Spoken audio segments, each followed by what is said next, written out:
Everyone, आप सभी का स्वागत है हमारे यूट्यूब चैनल स्टेबल इंग्लिश में। तो आज का टॉपिक है हमारा direct speech and indirect speech. Sentences आपने ग्रामर सेशन में सुना ही होगा, direct speech and direct speech क्या होता है। तो आइए हम इसकी फुल वीडियो को अच्छे से जानते हैं और इसमें क्या चेंजेस होती है और क्या नहीं होती है। तो देखिए, डायरेक्ट स्पीच किसे कहते हैं।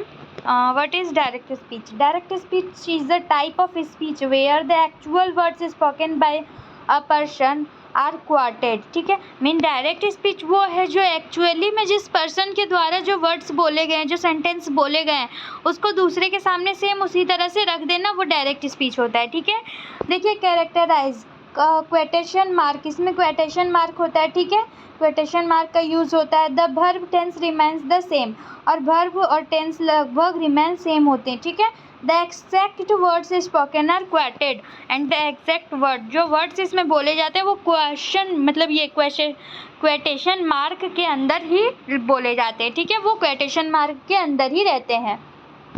अब देखिए आगे एग्जाम्पल, जैसे इसका he said I am going to the movies. ठीक है, उसने बोला मैं मूवी देखने जा रहा हूँ रात में। ठीक है, रात में वो मूवी देखने जा रहा है। तो ये जो बोला इसके अंदर देखिए, ये जो क्वेटेशन मार्क में रखा गया है यही डायरेक्ट स्पीच में इसका यूज़ होता है। एंड इसके बाद है she said I love reading books. She said I love reading books. Okay, then ये भी हो गया डायरेक्ट स्पीच। वो बोली उसे बुक पढ़ना पसंद है मतलब प्यार करती है, बुक पढ़ना पसंद है। ठीक है, उसके बाद है the teacher said the exam is tomorrow. Means teacher said, teacher बोले एग्ज़ाम कल होगा। ठीक है, एग्ज़ाम कल है। तो देखिए ये सब जो क्वेटेशन मार्क के अंदर है इसे ही क्वेटेशन में यूज़ किया जाता है डायरेक्ट स्पीच में। देखिए इनडायरेक्ट स्पीच क्या है। Indirect speech is a type of speech where the words spoken by a person are reported indirectly. ठीक है, मीन वो सेंटेंसेस जो किसी के द्वारा बोला गया है और हम उसी सेंटेंस को किसी के सामने अपने तरीके से बोल रहे हैं, तो ये हो गया इनडायरेक्ट स्पीच। ठीक है, देखिए इसमें क्वेटेशन मार्क का यूज़ नहीं होता है। द वर्ब टेंस चेंज, इसमें वर्ब जो है वो टेंस में चेंज हो जाती है। And the words spoken are reported indirectly. ठीक है, मीन जो वर्ड्स होता है जो बोला जाता है वो इनडायरेक्टली उस पर बोला जाता है। ठीक है, तो इसका एग्जाम्पल देखिए, ही सेड डैट। यहाँ जो क्वेटेशन मार्क होता है ना डायरेक्ट स्पीच में, यहाँ पे डैट बन जाता है। ठीक है, देखिए he said that he was going to the movies tonight. ठीक है, उसने बोला कि वह मूवी देखने गया था रात में। तो ये हो गया। और जो यहाँ प्रेजेंट में होता है वो चेंज हो जाता है पास्ट में। देखिए she said that she loved reading books. उसने वो बोली कि उसे बुक्स पढ़ना पसंद है। तो वो बोली, तो वो अभी नहीं ना बोली, वो बोल रही थी। तो इस तरह से जो बोला जाता है इस और क्वेटेशन मार्क का यूज़ ना करते हुए वो हमारा इनडायरेक्ट स्पीच होता है। ठीक है, देखिए the teacher said that the exam was tomorrow. And listen, conversion of direct and to indirect speech. Direct speech से इनडायरेक्ट स्पीच में कैसे कन्वर्ट करते हैं।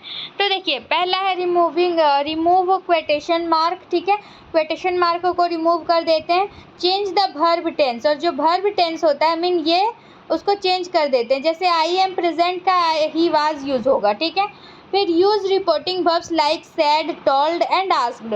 और जो इनडायरेक्ट स्पीच होता है तो उसमें हम रिपोर्टिंग वर्ब सैड, टोल्ड और आस्क्ड मीन V2 के जैसा यूज़ करते हैं। ठीक है, अब देखिए types of indirect speech.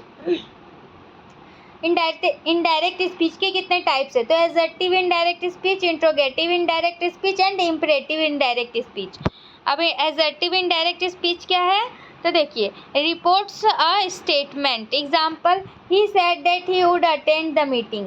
Okay, assertive में जो पॉजिटिव होता है, ही said that he would attend the meeting, उसने बोला कि वह मीटिंग को अटेंड करेगा।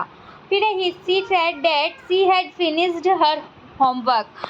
तो ये सारा हो गया एजर्टिव्स एंड डायरेक्ट इनडायरेक्ट स्पीच के एग्जाम्पल्स। अब देखिए इंट्रोगेटिव इनडायरेक्ट स्पीच क्या है। तो ही asked, if.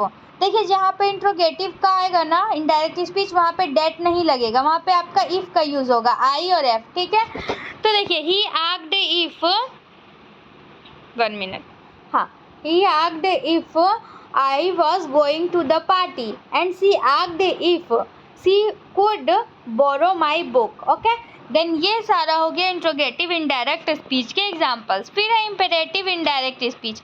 Imperative indirect speech क्या है? रिपोर्ट्स अ कमांड और रिक्वेस्ट। इसमें जो रिक्वेस्ट और कमांड दिया जाता है, ठीक है, कमांड और रिक्वेस्ट को रखा जाता है। देखिए, द टीचर ऑर्डर्ड, जो टीचर है वो हमसे रिक्वेस्ट तो करेंगे नहीं, ठीक है, तो टीचर हमेशा ऑर्डर देते हैं, तो इसके लिए हम यहाँ लिखेंगे the teacher ordered the students to leave the classroom, ठीक है। And second, the requested him to help her with the project. तो ये सारे जहाँ पे रिक्वेस्ट और कमांड कब आता है वहाँ पे सेंटेंस इस तरह से चेंज होगा इनडायरेक्ट स्पीच का। अब देखिए रिपोर्टिंग वर्ब क्या है? Common reporting verbs. Common reporting verbs क्या क्या होता है? जैसे जिसका हम ज़्यादातर यूज़ कर सकते हैं, said, told, asked, ordered and requested. Okay, फिर है tense changes when converting direct speech to indirect speech. जब हम डायरेक्ट स्पीच से इनडायरेक्ट स्पीच में चेंज करेंगे तो इसका टेंस कैसे चेंज होगा?